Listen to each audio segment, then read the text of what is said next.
What's up? Hi. So, my dear audience, I'm going to talk to you today about word embeddings and how we can represent the semantic meaning of words in a vector. And that's important if you've ever used a language model, if you've ever interfaced with a language model like Siri on your phone, or some of the more complicated ones like ChatGPT. All of those like language models and natural language processing all uses, well, I shouldn't say all because I don't really know, but most of it from what I can tell uses these kinds of word embeddings. The idea behind this is, say we have a word like dog. We want a way to represent that word as a vector of numbers. So we can define some vector that has some numbers in it, like maybe it has a ton of zeros and a 1, and that vector somehow represents the word dog. So that would be a really simple way of representing a word with a vector, right? And that kind of word representation with a vector is called a one-hot vector, because in this case there's one entry that's a 1 and everything else is 0, and we can say that that entry corresponds to the word being dog. So you could have a different word like car that has a ton of zeros and then a 1 in a different place and then a ton of zeros. That would be like the really simple way, right, of representing words as vectors. But you might be able to tell that there could be some issues with representing words like this. For one, these vectors aren't storing anything about the semantic meaning of the word. So the dog vector isn't telling us anything about what the word dog actually means. It's just telling you that the word dog is in fact the word dog. And that's not really going to be helpful for things when we're trying to have computers understand the context of words and the semantic meaning. And another issue that we could run into with this is when you have these vectors and you have a ton of zeros and then each entry would correspond to one word, you're going to run into issues with really high numbers of dimensions.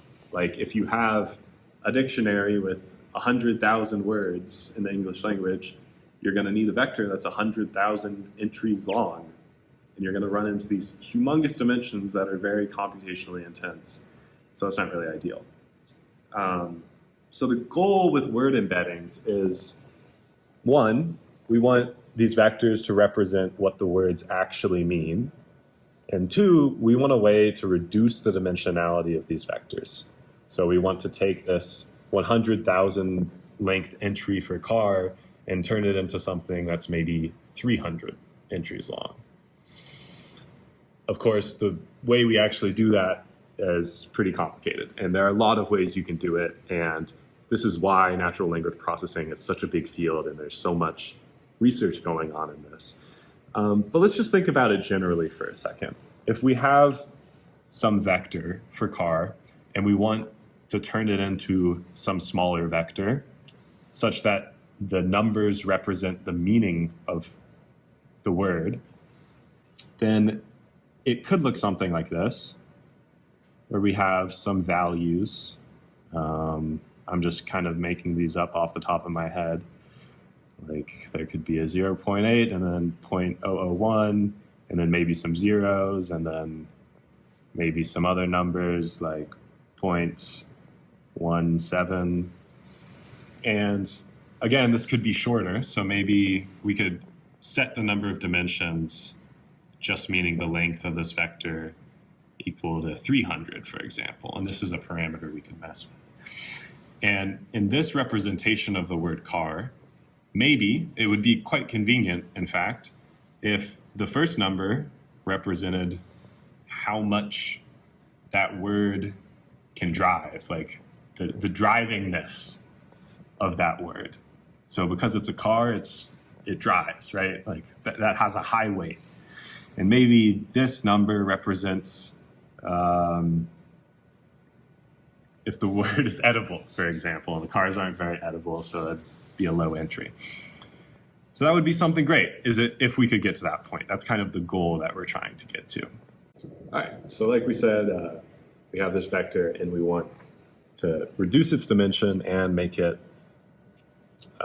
have a better meaning than just representing the word car. So an easy way to do that is by using a matrix. And I just made up some numbers here, but the idea is we take our one-hot vector, as it's called, for car, and then we're going to multiply it by this matrix embedding. And the matrix embedding is, again, something that would be built by an algorithm, like a machine learning algorithm or something, running on some set of data. So you could run it on like all of Wikipedia, for example, and it figures out the weights that need to be in this matrix such that the word vector multiplied by it will give the semantic meaning of the word as a vector. So then we can get this vector for what car is.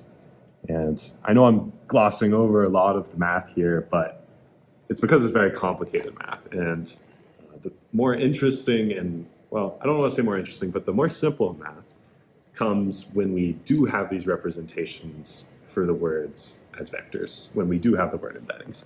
So let's say we did this. We have word embeddings for all of the words in the English language. We did a great job.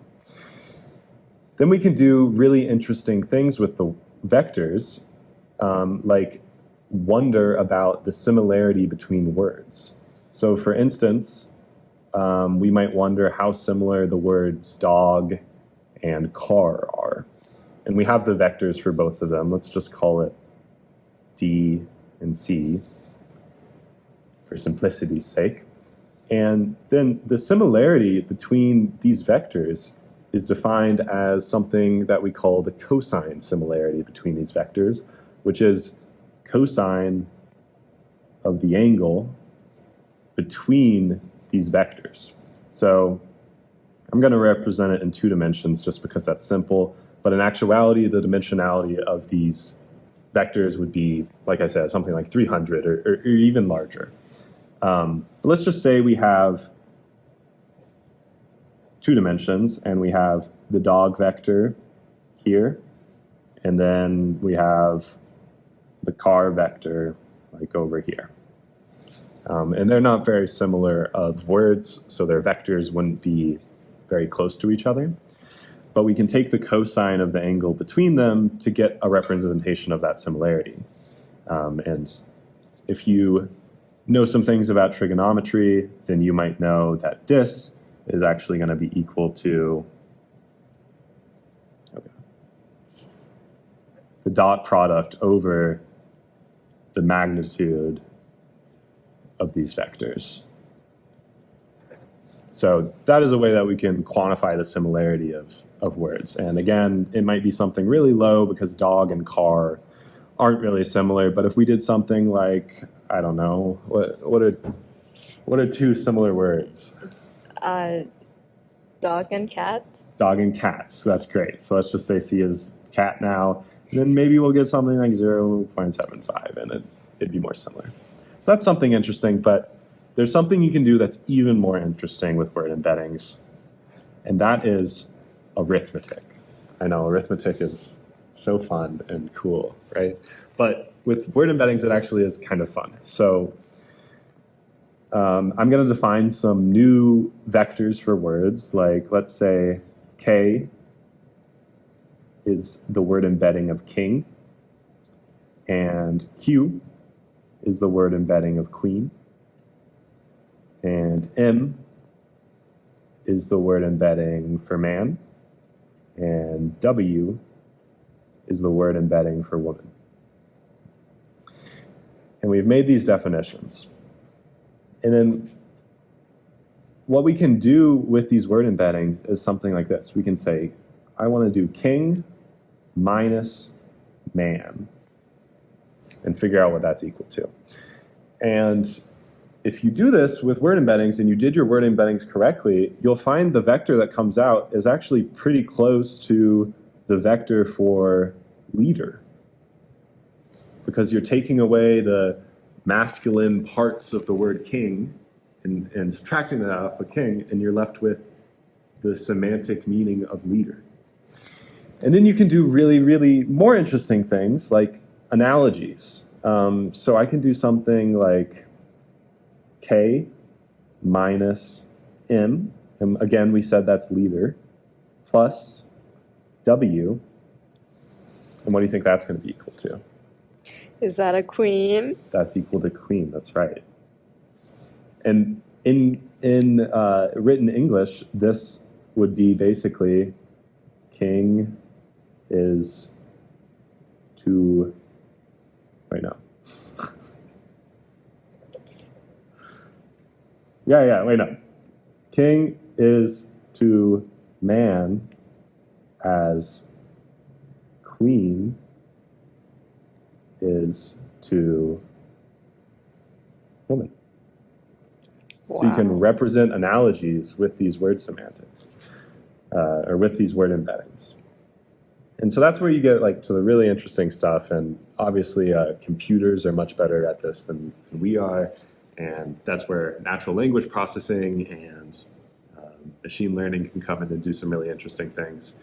I'm actually going to pull you over to my computer now to show you, like I said, computers are better at this than we are. So let's look at some things on here.